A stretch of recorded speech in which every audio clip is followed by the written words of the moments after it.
우리 기도하고 수요 기도회를 시작하도록 하겠습니다. 언제나 우리 가운데 함께 하시는 하나님, 하나님이 나의 하나님이시며 또한 그 하나님이 언제나 그 택한 자녀들 가운데 함께 하고 계심을 믿고 이 시간 주 앞에 엎드립니다. 주의 자녀들이, 주의 택함 받은 하나님의 자녀들이 이 시간 그 이름 앞에 엎드리오니 이 시간 그 간구를 들으시고 또한 그 삶의 모든 순간 속에서 함께 하시는 하나님을 바라고 구하며 또한 의지하며 믿음으로 나아가는 우리 예수 누리교회 성도들 될 수 있도록 도와주시옵소서. 이 시간 주의 말씀 속에서 우리가 함께 듣고 기도하며 나아갈 때에 주의 성령의 충만하심이 우리 성도들 가운데 함께 하시고 역사하여 주시기를 간구합니다. 주께서 인도하심에 감사하며 살아계신 예수님의 이름으로 기도드립니다. 아멘.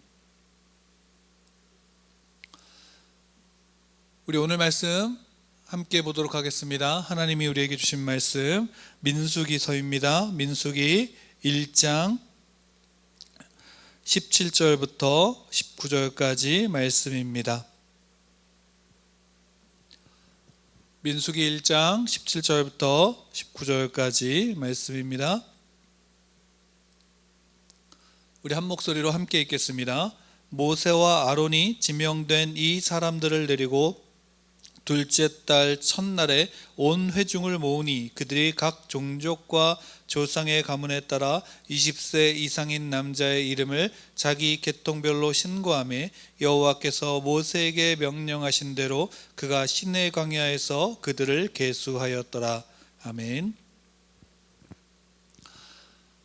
민수기서를 우리가 이제 시작하게 될 텐데, 민수기서는 어떤 관점으로 우리가 이 민수기를 봐야 되는가라고 한다면, 민수기서는 분명하게 앞에 있는 레위기서와는 좀 다르게 역사적인 기록들이 그 안에 담겨져 있습니다. 물론 그 앞에는 이제 그 율법의 내용들이 레위기에서 이어서 조금 더 우리에게 보여지게 되지만, 실제로 이 민수기는 이제 신명기에 넘어가서 모세가 마지막 유언을 하는 그 신명기에 되기 전까지 가나안 땅으로 가는 여정을 조금 더 우리에게 자세히 보여주고 있는 책이다라고 할 수 있습니다.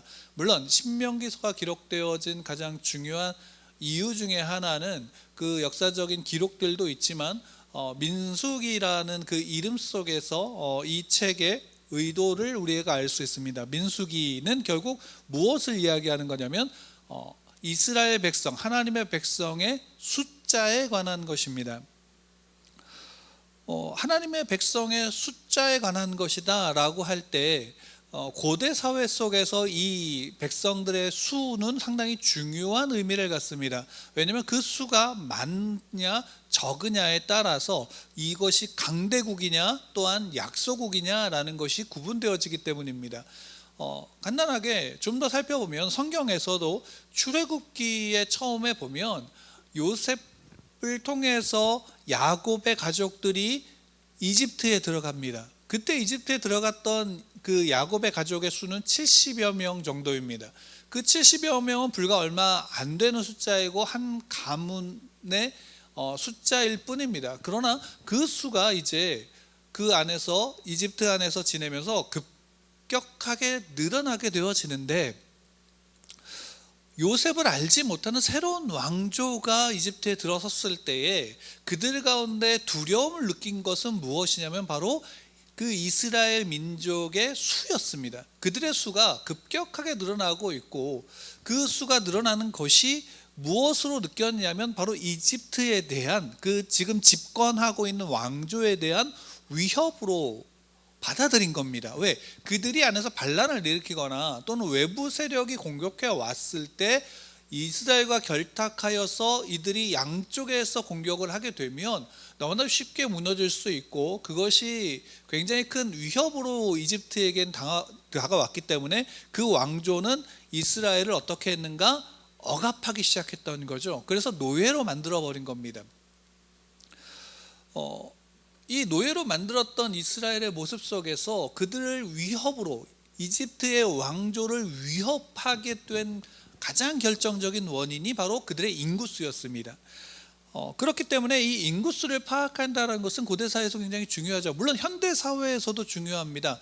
현대사회에서 최근에 우리나라에 굉장히 안 좋은 뉴스가 한 가지 있는데, 그것은 무엇이냐면 단순하게 현재의 가장 큰 문제다라고만 치부할 것이 아닙니다. 어떤 것이냐면 미래의 문제가 현재의 문제 속에 담겨져 있는데, 그것이 뭐냐면 출생률의 급격한 저하입니다. 우리나라 지금 현재 출생률이 0.6% 유병이라고 하는데, 그것은 굉장히 충격적인 숫자입니다. 왜냐하면 전쟁이 일어났을 때도 그 정도까지 떨어지지는 않습니다. 그래서 전 세계에서 이 문제를 굉장히 심각하게 이야기하고 있지요. 그런 면에서 이것은 단순하게 현재의 문제이기도 하지만 앞으로 미래의 문제입니다. 왜냐하면 대한민국이라는 나라를 지속 가능하게 만들려면 결국에는 지속적인 인구의 수가 필요한데, 그러려면 그 출생률이 어느 정도 유지가 되어져야 됩니다. 근데 그것이 한 명 밑으로 들어갔다라는 것은 굉장히 나라의 미래 또한 불투명해질 수 있다라는 것을 단적으로 보여주는 지표이기도 합니다. 그런 의미에서 이 민수기에서 성경에서 그 인구수를 파악하는 것은 어떻게 본다면 굉장히 현실적인 일이죠. 현대사회에서도 인구수를 파악하는 것은 그 인구수를 제대로 파악해야지 그 안에서 세금을 걷고 그것이 국가를 운영할 수 있는 굉장히 중요한 요소가 되는데, 고대 사회에서는 그것보다 더 큰 것을 가져오는 건 뭐냐면 인구의 숫자가 바로 군사력과 연관되기 때문이죠. 왜냐하면 결국 고대 사회에서의 전쟁은 머리수 싸움입니다. 사람이 많은 쪽이 이기게 되어지는 거죠. 물론 용맹한 군사가 얼마나 많으냐도 중요하지만 가장 근본적인 것은 얼마나 많은 숫자의 군사를 가지고 있느냐라는 겁니다.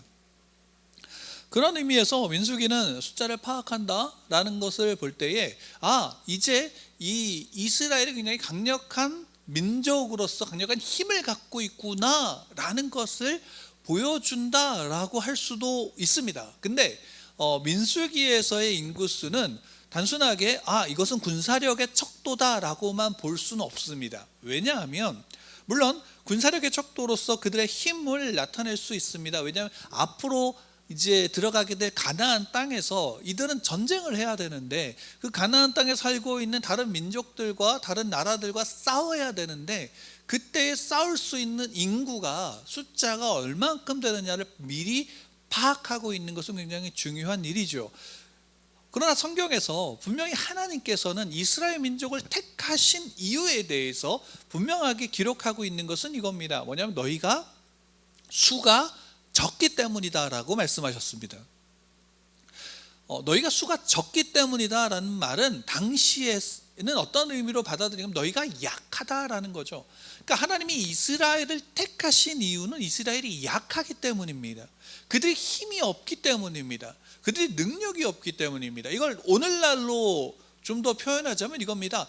내가 너를 택한 이유는 너가 가난하기 때문이다 라는 거죠. 내가 너를 택한 이유는 너의 가문이 보잘것없기 때문이다 라는 겁니다. 내가 너를 택한 이유는 너가 학력이 없기 때문이다 라고 말씀하는 것과 같은 겁니다. 너희가 수가 적기 때문에 내가 택했다. 근데 갑자기 수를 계수하고 그 수가 많은 것을 보여준다? 왜일까요? 우리가 보통 출애굽할 때 출애굽한 인구의 수가 몇 명이 되어졌을까? 처음에 70여 명이 조금 넘는 그 숫자 70여 명 정도가 이집트로 들어갔지만, 그들이 출애굽할 때 애굽에서 이집트에서 나올 때는 200만 명 정도라고 추산을 합니다. 그 근거가 어디냐면 오늘 민수기에서입니다. 민수기에서 인구수를 파악할 때 그 인구수가 60만 명, 성인 남자의 수가 60만 명이라고 할 때 그 아이들과 여자의 숫자가 포함되면 200만 명 정도 될 것이다 라고 추정을 하게 되어지는 겁니다. 어마어마한 숫자죠. 60만 명만 하더라도 저희가 지금 지내고 있는 저희 교회가 있는 이 원주시의 인구가 30만 명이 이제 넘어가는 숫자입니다. 그러니까 원주시 하나의 인구가 30만 명이 넘어가는데 그 2배의 숫자를 이스라엘 민족의 그러니까 싸울 수 있는 남자의 수가 60만 명이라면 어마어마한 숫자죠. 오늘날 제가 이제 군대 생활을 할 때는 우리나라 군인의 수가 60만 명 정도라고 했습니다. 그러니까 우리나라 국력과 군인의 숫자와 맞먹는 숫자다라는 것은 어마어마한 숫자입니다. 그런 힘을 가지고 있다, 그런 능력을 가지고 있다라는 것은 굉장히 중요한 요소로서 이스라엘이만큼 강해졌구나, 이렇게 힘이 있구나라는 것을 보여줄 수도 있지만, 정작 성경은 분명히 아까도 말씀드렸다시피 이스라엘을 택하신 이유는 너희가 수가 적기 때문이다라고 말씀하셨다면 수는 큰 문제가 되지 않는다라는 것이죠. 그리고 실제로 우리가 민수기에서 좀 더 살펴보게 되어지면, 출애굽기에서만 보더라도 그들이 수가 많아서 그 힘으로 이집트에서 자신들의 신분을 깨고 나왔나요? 아니죠. 하나님의 도우심이었다라는 사실은 우리가 출애굽기를 통해서 볼 수 있습니다. 하나님의 인도하심이고 도우심이며 지키심입니다. 근데 왜 숫자를 파악할까요?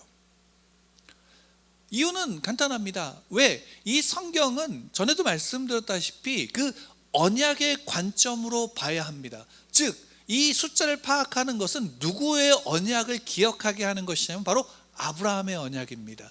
하나님께서 아브라함을 부르실 때에 본토 친척 아비 집을 떠나 내가 너에게 지시할 땅으로 가라라고 말씀하셨습니다. 그리고 분명하게 아브라함에게 약속하신 것은 내가 너로 복의 근원이 되겠다, 그것만이었나요? 아니요, 내 후손을 창대하게 하리다 라고 말씀하셨습니다. 그것을 한 번만 하신 것이 아니라 또 반복하십니다. 내가 너의 자녀의 후손의 수를 바다의 모래와 하늘의 별과 같이 많게 하겠다라고 말씀하셨죠. 즉, 그때에 하나님이 아브라함과 언약하셨을 때 아브라함의 자녀는 이삭 한 명이었습니다. 아니, 이삭도 없었을 당시였고 그 언약을 받은 후에 이삭 한 명밖에 없었습니다. 그런데 그 수가, 이제 아브라함의 후손의 수가 하늘의 별과 같이 많아지게 되어졌다라는 것이죠. 바다의 모래와 같이 많아졌다라는 것입니다. 왜요? 하나님의 그 언약이 이제 그 언약의 후손인 이스라엘 안에서 성취되고 있다라는 사실을 우리에게 보여주는 겁니다. 물론 육적 이스라엘이 아니다라고 신약에서 말씀하고, 영적 아브라함의 후손들이 그 아브라함의 후손이요 영적인 이스라엘이다라고 이야기하지만, 결국 지금 오늘날도 마찬가지 아닙니까? 우리가 내가 믿고 있는 그 믿음 속에 내 믿음은 결국 겨자씨보다도 보잘것없는, 겨자씨만한 믿음만 있다 할지라도 산을 들어서 바다에 던질 수 있다라고 하셨는데, 그런 믿음조차도 없는 내게 그렇게 보잘것없는 나를 택하셔서 하나님의 자녀 삼으셨고, 그 하나님의 자녀 삼으신 그 언약이 아브라함으로부터 지금 내게 이어져 오고 있다라는 사실을, 그 믿음의 사람들의 수가 점점 늘어나고 있고 그 늘어나는 수가 지금 우리에게까지 이어짐으로 말미암아 그 아브라함의 언약이 내게도 이어져 있다, 내 안에도 그 언약이 있다라는 사실을 우리에게 알려주고 있는 것이죠. 물론 여기에서 분명한 것은, 우리가 봐야 되는 것은 이겁니다. 하나님은 그 언약, 하나님이 그 하나님의 사람에게 주신 언약을 하나님이 반드시 어떻게 하신다? 지키신다라는 것입니다. 우리는 바로 그 하나님을 믿는 겁니다. 아브라함에게 내가 너를 민족을, 너의 가문을 창대하게 하겠다, 너의 후손을 창대하게 하겠다라고 말씀하셨다면, 약속하셨다면, 언약하셨다면 그 수는 바다의 모래와 같이 하늘의 별과 같이 많아지게 될 것입니다. 왜? 하나님이 약속하셨고 하나님이 성취하시기 때문입니다. 그것을 우리 민수기에서 보여주고 있는 겁니다. 모세와 아론이, 그 지명된 사람, 그 각 지파의 수장들을 부르고, 그 수장들을 불러서 그 지파에 있는 사람들을 다 모이게 하고 그 안에서 싸울 수 있는 자 20세 이상의 남자의 수를 신고하라고 했습니다. 그리고 그 수가 이제 민수기에 처음에 기록되어져 있는데, 그 수를 통해서 우리는 보게 되어지는 겁니다. 아브라함 한 명에게 하셨던 그 언약이 이젠 이삭에게 이어지고 야곱에게 이어지며 요셉에게 이어지고 모세를 통해서 모든 이스라엘, 모든 그 아브라함의 후손들에게 그 언약이 어떻게 되어졌다? 성취되어졌다라는 것이고, 성취되어지고 있다라는 것입니다. 왜? 하늘의 별과 같이 땅의 바다의 모래알같이 많게 되어지는 수는, 한번 생각해 보십시오. 오늘날 전 세계에 예수 그리스도를 통하여 하나님의 자녀된 자의 수가 얼마나 많습니까? 그리고 역사적으로 얼마나 많은 이들이 그 안에서 우리에게 그 복음이 전해졌고, 우리는 그 복음을 통해서 지금 이곳에서 하나님 앞에 주의 말씀을 들으며 기도할 수 있지 않습니까? 우리는 고백합니다. 우리는 아브라함의 후손입니다. 영적 아브라함의 후손입니다. 예, 우리는 그 하나님의 아브라함과 하신 그 언약의 성취가 저와 여러분입니다.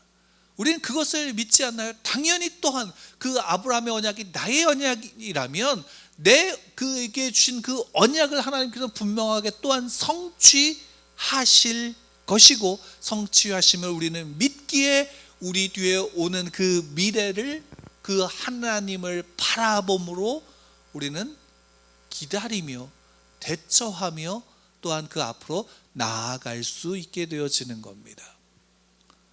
그렇게 우리는 누구에게 이 시간 누구에게 나아가겠습니까? 누구를 믿겠습니까? 오직 한 분 하나님만 믿어야 하는 것입니다. 그 언약의 주체자가 되신 하나님만 믿어야 하는 것이고, 언약에 속한 나를 하나님이 택하셨음을 믿어야 하는 것입니다. 분명히 하나님이 약속하셨다면 성취하십니다. 우리는 그것을, 그 하나님을 믿기에 오늘 이 시간 우리 하나님 앞에 나왔고, 또 우리 하나님 앞에 기도하는 것입니다. 우리는 기도합니다. 하나님 앞에 기도하죠. 그 언약의 주체자이신 하나님께 기도하죠. 무엇을 기도해야 할까요? 나의 바라는 소원을 주 앞에 올려서 기도해야 합니다. 그러나 그 앞에 먼저 예수님의 기도를 보십시오. 내 원대로 마옵시고 아버지의 원대로 하옵소서. 이 기도의 본질은 무엇을 담고 있냐? 바로 그 언약이, 그 약속이, 그 뜻하신 바가 성취되어질 것입니다 라고 고백하고, 또 그 고백 속에 이러한 기도를 할 수 있는 겁니다. 우리의 마음의 소원을 다 아뢰십시오. 그리고 그 소원 속에서 하나님이 뜻이 그 안에서 이루어질 것임을 내가 믿습니다 라고 기도하십시오. 내 원대로 마옵시고 아버지의 원대로, 아버지의 뜻대로, 아버지의 바람대로 아버지께서 하시고자 하시는 대로 이루어 주시옵소서. 다만 내 마음의 소원이 이러합니다, 내 마음의 갈급함이 이러합니다 라는 간구와 기도 또한 드리십시오. 왜? 하나님 그것조차 다 들으십니다.